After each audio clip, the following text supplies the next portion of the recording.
Le 25 juin, 2 attaques ont lieu au Mali. L'une contre un poste militaire dans le centre qui fait 6 morts et un blessé parmi les forces maliennes. L'autre contre une position temporaire de l'ONU au nord qui fait 15 blessés. Le 21 juin, c'est la force militaire Barkhane qui est frappée lors d'un attentat. Une attaque alors que l'opération met fin à sa mission dans la région. Nous amorcerons une transformation profonde de notre présence militaire au Sahel, dont les modalités et le calendrier seront précisés dans les semaines à venir. L'opération déployait 5100 soldats pour soutenir les armées des États du Sahel contre les djihadistes. À Bamako, l'information est diversement appréciée. Le départ des Français est une bonne chose. De toute façon, on ne voyait rien depuis qu'ils sont là. J'ai appris avec un peu de regret le retrait des troupes françaises au Mali. Bon, quand même, je suis un peu surpris. Je demande à tout un chacun, avec un peu de retenue, de laisser ces forces étrangères coopérer avec les armées maliennes, coopérer avec nos forces armées pour pouvoir achever ce travail-là.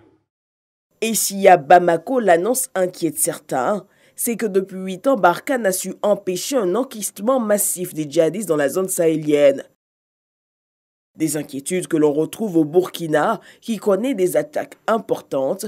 Au moins 132 morts la nuit du 4 au 5 juin dernier près des frontières avec le Mali et le Niger. On est vraiment découragé de la situation. Voilà, vraiment, ça nous fait, on a peur maintenant. On a peur. Ça nous fait mal, on ne suis pas content. Il faut que les autorités là-même, eux-mêmes, ils vont voir comment ils peuvent aider la population, surtout dans les villages au nord. Là-bas, les gens souffrent beaucoup.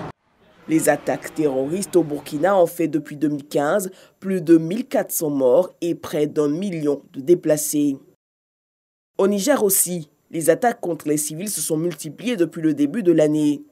Avec le départ de la force Barkhane considérée comme force tampon, les responsables des médias jouent la prudence. Il y a certaines questions qui concernent, par exemple, la région de Difa. C'est d'ici, de Niamey, qu'on les traite, de peur d'exposer donc les confrères qui sont là-bas sur place. Il y a beaucoup de radios qui sont fermées du fait de l'insécurité. Moi, je n'ai pas été l'objet, mais il y a d'autres qui ont été l'objet des menaces, là où on les dit, voilà, on écoute tes audios, où on te dit, fais attention à ce que tu nous dis. Il y a eu des hommes politiques, des journalistes et des prêcheurs qui ont réussi ce type de menaces. Comment dirais-je, suite à leurs propos qui défendent par exemple la ligne du gouvernement ou la ligne de la communauté internationale contre le terrorisme. Ici en Côte d'Ivoire, le départ de Barkhane est apprécié diversement. Le 10 juin 2020, 14 soldats avaient été tués dans l'attaque d'un poste avancé à Kafolo. Et les récentes attaques contre les forces de défense et de sécurité préoccupent.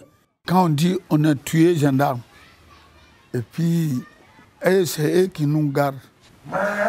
La population a peur. C'est un phénomène qui ne concerne pas seulement la Côte d'Ivoire, il concerne à peu près toute l'Afrique de l'Ouest. Donc déjà, l'État de Côte d'Ivoire doit collaborer avec les pays voisins. Voilà, collaborer avec les pays voisins au niveau du renseignement, des informations. Et puis aussi mettre en place des mécanismes pour relever un peu le niveau de vie, surtout dans la région septentrionale. Voilà, pour ne pas que les jeunes Ivoiriens puissent éventuellement être tentés par ce phénomène-là. Et justement, les pays de la sous-région s'organisent. Le ministre d'État, ministre de la Défense, est engagé au renforcement de la coopération avec les États voisins. Nous pensons que la lutte contre le terrorisme ne peut être menée par un seul État. Il faut donc mutualiser les efforts, se tenir informés, essayer de mettre ensemble nos moyens pour lutter efficacement contre ce fléau. La sous-région entend prendre son destin en main dans la lutte contre le terrorisme, même si elle peut toujours compter sur ses partenaires. Après avoir annoncé la fin de sa mission Barkhane au Sahel, la France a porté un plaidoyer pour rehausser les effectifs de la MINUSMA.